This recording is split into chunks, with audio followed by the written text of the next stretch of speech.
Hi, I'm Duncan Charman, and today we're at the glorious Johnson's Lake run by Godalming Angling Society, and target species today is obviously a big crucian. A big 3 would be nice, a 4 would be even better, but we'll see how the day goes.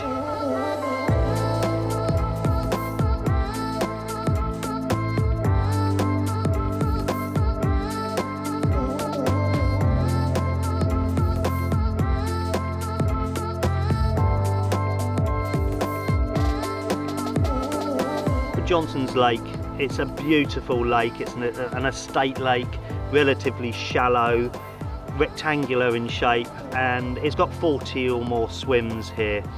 There's 3 banks, the chicken bank, the railway bank, and there's a bank on the other side which is relatively shallow. A lot of carp anglers go there because there's an island there. The stocks include tench, roach, rudd, perch, Crucian carp, and our normal carp. The carp in here go to probably about 35 commons, absolutely immaculate commons. Average size carp, probably about £20. The crucians in here, obviously, we all know that it holds the British record at £4.10. This time of year, it's October, we're looking at them putting on some weight, so there's a good chance of 4s coming out in the next few weeks. Some quality roach, quality rudd in here.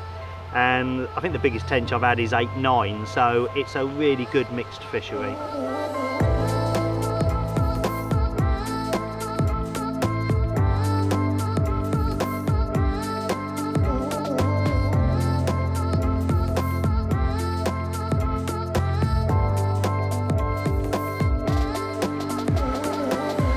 Well, I've actually settled on the railway bank, peg 19 I think it is.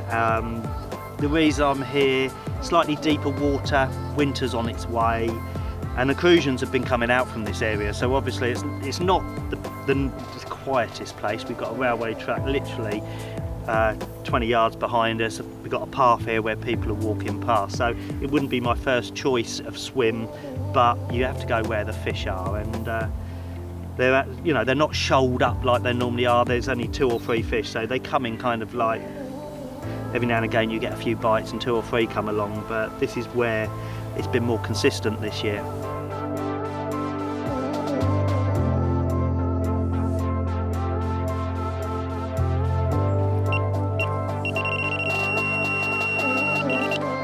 We're away at last, and I'm not too sure what it is at the moment.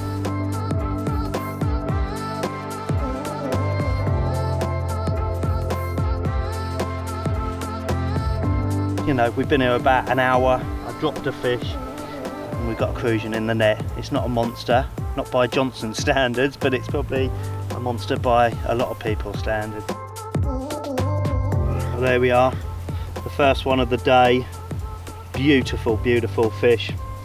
Strange, that one had me fooled a little bit. It was shaking its head, not very unlike a crucian, and then that big oily roll came up, and they come up in the water, see the daylight, go back down, typical of a crucian. So that one there, I don't know, 2.8 probably, but that one I'm looking for something probably £1.5 pounds bigger than that one. Balance kit is very important. You've got to look at the species you're actually targeting, the size of hooks you're going to be using, how far you're casting, and look at the rod, the reel, the main line, the size of the lead, the size of the hook, all that, and just balance it all out.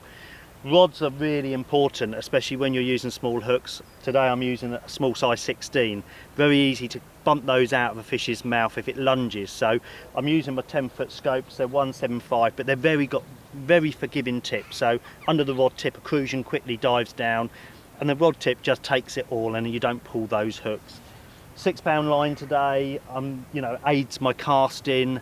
I'm using a 1.5 ounce lead. It just gets where I want to cast, and it just helps with the hooking properties. With those short hook lengths, it's just a little bit of extra weight there. So think about your tackle, the rods you're using, very important.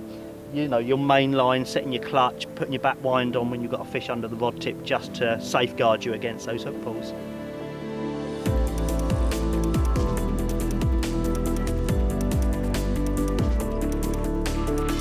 Another really important tip here, and this is what a lot of anglers fall down on, is being active. Even if you're not catching loads and loads of fish like today, just don't give up. Every 15 minutes, wind those rods in, cast them, and cast them accurately. There are ways of actually getting that bait back on the same mark every time. Look at the far bank. I've got a set of rushes on the far bank, so that's the actual line I'm casting, but I'm using my line clip, just putting that in the line clip, hitting the clip, taking the clip out. But you also need a reference mark on the actual line, so obviously you can hit your distance. Piece of elastic, a bit of tape, obviously you get some of the fluids you can put on. Some way mark your line and just keep accurately casting every sort of 15-20 minutes, no more. It will catch you loads more fish, that will. Well, as you can see, I'm tidying up. I'm going to make a brave decision and move down to the shallow end. 2 hours have gone past, nothing's happened. The wind's got up and it's a new wind. It's pushing sort of a northwesterly down into the shallows. At the moment, I just feel it's time to make a move. Just don't be scared of moving if it's not happening. We can always come back here. A couple of hours, 3 hours down there, you know, could be all the difference. It's just, I was told when I was young by my dad to follow the wind. The wind's pushing down there, so it's time to move.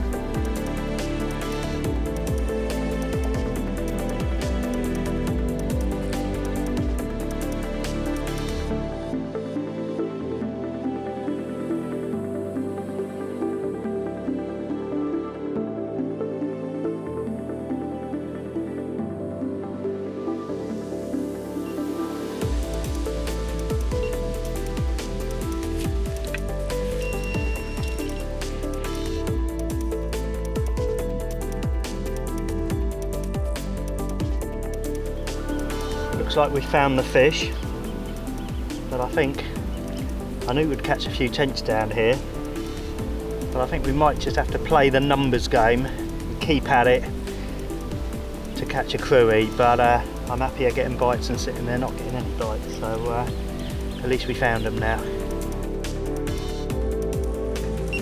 Oh. Another one.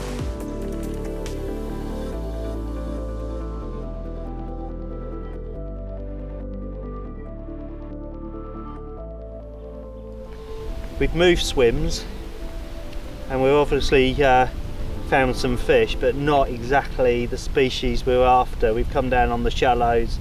I think that's the third tench in just over an hour, but I'd rather be getting bites than no bites. I have got some maggots, so we might try plan B later, but at the moment, all the time the fish are coming, there's a chance of a cruie. Well, I'm using the pellet cone. It's something that originated from the match scene, and it's really there just to fish for one fish at a time. As you can see, they're not crawling up my rods by, you know, at all. So I don't want to put too much bait out there. I'm just putting one little mouthful out there at a time, and I'm using the 2mm feed pellets. And to actually mix those up, just mix a little at a time. If you moisten them down too much and they become soggy, you just can't use them. So a little at a time. Just dampen them down with some water, just, you know, wet your hand and just turn them all over. Do that 2 or 3 times and they just get so they stick together, and you compress those in a pellet cone. You can make your own little cone. This one, I don't know where I got it from, but it does the job really well. I just put the baiting needle through, draw the hook link back through and bury the size 16 hook into the pellets. Short hair, tiny little bit of buoyant corn which counterbalances the hook, so when a fish actually comes along and looks at that little kind of egg with the yolk in the middle, which it looks like, and just sucks all that pellet up, my piece of corn or my buoyant caster is going to fly up into its mouth. So it's a really good method, fairly simple and absolutely brilliant when the fish aren't really having it and you're just fishing for one at a time. I just had a screamer, wetting my pellets down and off it went. Obviously follow the wind, the fish are following the wind today, but not what I want. But this is quite erratic. It could almost be, it's either a small tench or one of the small carp you get in here, so at least we're getting some bites now.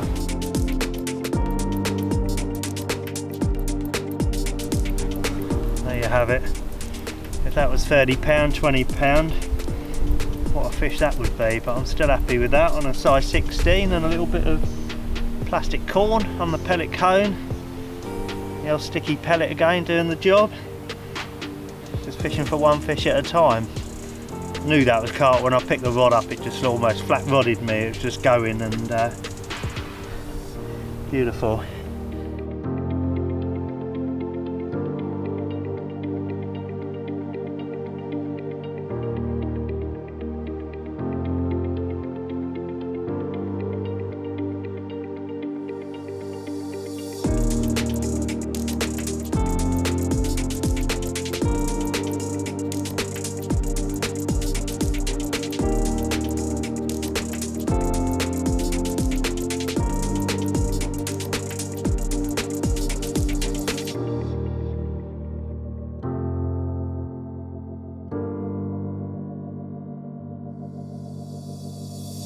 And that was just cast as far as I could chuck it in this wind.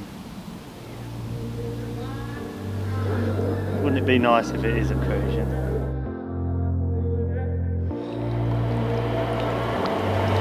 Tench video. There you go.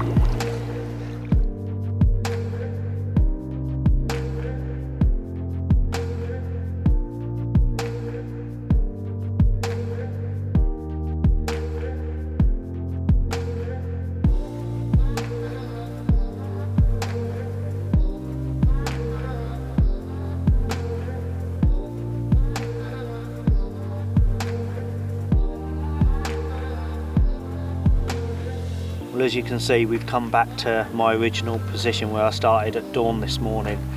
That early Crucian, 2.5 pounder, a great fish, but small in terms of Johnson's Crucians. Sort of made me feel there was going to be more, but a few hours of inactivity saw me moving down where the wind was blowing, and straight away we had numerous tench, a carp and a nice rudd, but I just couldn't see the Crucian coming from down there. They've been predominantly coming off this bank, so I've moved back here for the last sort of hour. It's been a tricky day. That's fishing. We do our best, and some days we catch our dream fish, and other days, you know, it's just fishing. It's just one of those days.